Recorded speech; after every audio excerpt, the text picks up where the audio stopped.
So pilocytic astrocytoma. So let us talk about this important situation. In axial T1 weighted MRI image, you can see the presence of the pilocytic astrocytoma involving, this is the cerebellum, doctor. So in that you can see the presence of this pilocytic astrocytoma in the right cerebellar hemisphere. So it occurs more often in the children and young adults. That is the reason it is called juvenile pilocytic astrocytoma. And it accounts for about 80 to 85% of the cerebellar astrocytomas. Brainstem, hypothalamic area, optic pathway it can involve, but cerebellum is the most common site. Usually these lesions are very discrete in nature, and there will be indolent lesions associated with the cyst formation, which is a very classical feature. And let's go to the next question. That's the reason it is not seen in adults, it is seen in juvenile. Then early gastric carcinoma, how do you diagnose it, doctor? It depends upon the depth of the invasion is one of the important feature. Accordingly, early gastric carcinoma can have three types. It can be a excavating early gastric carcinoma, it can be a exophytic early gastric carcinoma, it can be a flat or depressed early gastric carcinoma. Whatever it is, the depth of the invasion is the one which differentiates early from that of the late gastric carcinoma is what need to be remembered.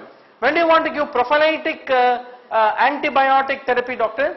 Typically when there is a contaminated wound, there you have to give. Villus adenoma, how do you want to treat?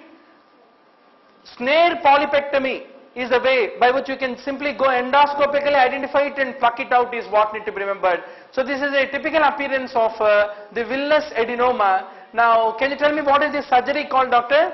Transanal endoscopic microsurgery is the one. Endoscopist only can do, no chance for a surgical gastroenterologist. So it is called TAEM. That is transanal endoscopic microsurgery is the modern modality by which you can take out the villus adenoma is what need to be remembered. Peutz-Jeghers syndrome, do you want to do radiotherapy? Surgery is considered to be the treatment. So the classical pigmentation, oral pigmentation over the lips is a classical feature in the case of the Peutz-Jeghers. Peutz-Jeghers leads to development of the polyps is what need to be remembered. So let's go to the next question. Where do you find snowstorm ascites, doctor? Meconium ileus. One question will come from one of these four topics. You can take it as my bet. Meconium ileus, intussusception, wireless. What else? What is the fourth one? Your choice. And Mecus diverticulum, let us say, and Hirschsprung's. What is that, doctor? Entrance is an easy job. Only thing is you need to write enough number of times. So let us talk. Let us talk the next question. What are the radiological features of the meconium ileus? What you find is, you find varying sized loops of distended intestine and the soap bubble appearance of the portion of the abdomen because of this meconium. It is called Neuhausser's sign, which you see in the case of the meconium ileus. One more thing is, another classical feature is, colon, if you take, in comparison to the small intestine, you expect colon to be of having greater diameter or the small intestine? Colon need to be greater diameter. But because of this meconium ileus and there is an obstruction, colon becomes thinned out. So a microcolon is a classical feature in the case of the meconium ileus, and the pellet of this meconium can be appreciated is what I want to underscore to all of you. And there is a contrast enema in a baby who has got a meconium ileus, and you can see the contrast dye has been placed into the rectum, and what you can see typically is the colon is very small. This arrow will give you colon is very small, and this got insufficiated. This meconium can be appreciated. And the last part of the small intestine, if you see, the pebbles of the meconium can be classically appreciated with the soap bubble appearance is what need to be remembered. And surgically, when that meconium has been pulled out, the thick appearance of that meconium which obstructed the small intestine in the meconium ileus can be clearly appreciated. A typical distended abdomen is a classical feature at birth in the case of the meconium ileus. And if you take the X-ray of radiograph of the baby of meconium ileus, the abdomen shows the typical thickened appearance because of the meconium is what I want to underscore. So what is the first investigation do you want to do? If you are suspecting abdominal distension in a newborn baby where meconium ileus is suspected, doctor, there you need to do basically this barium study that can be able to identify the presence. So first thing you need to do is the barium study is what I want to underscore. Let's go to the next question. Symptomatic hydatid cyst, what do you want to do? Excision is considered to be the treatment. So what are the indications for surgery in the case of the hydatid cyst? Now let's take up this topic, doctor.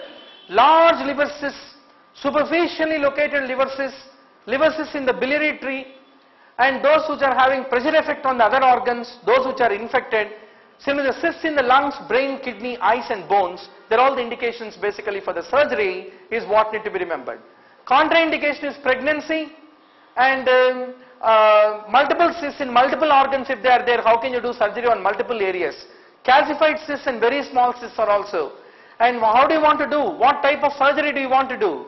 Radical surgery with a total pericystectomy you can do, or you can do a conservative surgery with an open cystectomy with a simple tube drainage of that particular infected part is very, very important. Let's go to the next question. Omphalocele typically is covered by a sac. It is associated with other congenital abnormalities like the hypospadias. Is there any association with the genitourinary system? Definitely. And immediate surgical treatment is required. But the prognosis is not better than the gastroschisis is what need to be remembered. So this is a typical appearance of an omphalocele where you can see the intestinal loops are basically covered by a thin membrane. So if you find this, you need to immediately surgically intervene this important condition. The omphalocele which is coming out from the belly is what you need to basically remember. Malignant tracheoesophageal fistula. Can you develop it? Definitely. If there is an esophageal malignancy is there, then fistula can develop. That's called malignant tracheoesophageal fistula, which is different from congenital tracheoesophageal fistula. Okay. So there, palliatively you can place one expanding metallic stent and maintain the patency so that the food can go into the esophagus is what need to be remembered. Acute pancreatitis severity does not include the serum amylase. Pancreatitis has got a good prognosis if it is due to the relatively gallstones, but post-operative pancreatitis has got the worst prognosis.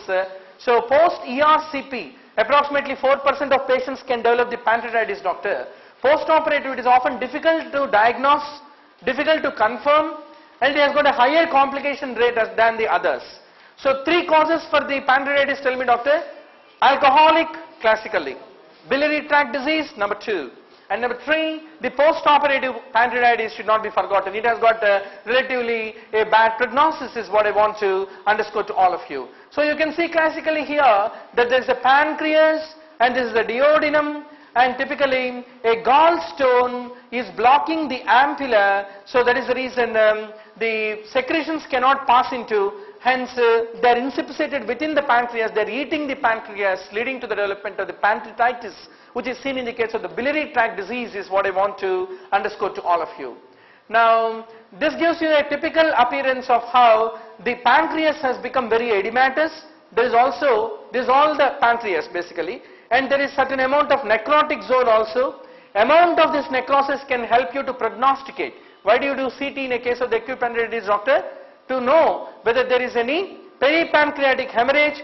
Is it 1/3, 2/3 or more than 2/3? How much got involved with the pancreatitis? All this can be identified by doing the CT is what I want to underscore to all of you.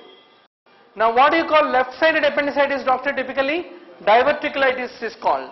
Obstructive jaundice, ultrasound can identify what is the site, what is the cause, what is the degree, but not what is the duration. In fact, ultrasound is one of the early investigations, investigation of choice, one of the favorite questions in the exam. How do you identify gallstones? How do you identify the stones? So this all ultrasound is very important. Hospital acquired infection of the surgical wound is most commonly because of what? Nosocomial infections are because of the air droplets. Is it also the rule that applies for the surgical wound also? Some of the literature says the duodenum, that is the patient himself, is the source for the infection. I could not get an authentic figure to say which is the most common cause. When it comes to surgical infection, is it instrument, is it the doctor, is it the patient? You can just check me and let me know. Subtly cell tumor, what is not true, doctor? Radiotherapy has no role. Is there any, alone has no role is what need to be basically remembered. And most common nerve in the neck where the schwannoma arises is it vagus or 7th or 8th nerve? In the neck. Cerebellopontine, forget about it, in the neck. So, it is a vagus nerve in the neck is what need to be remembered.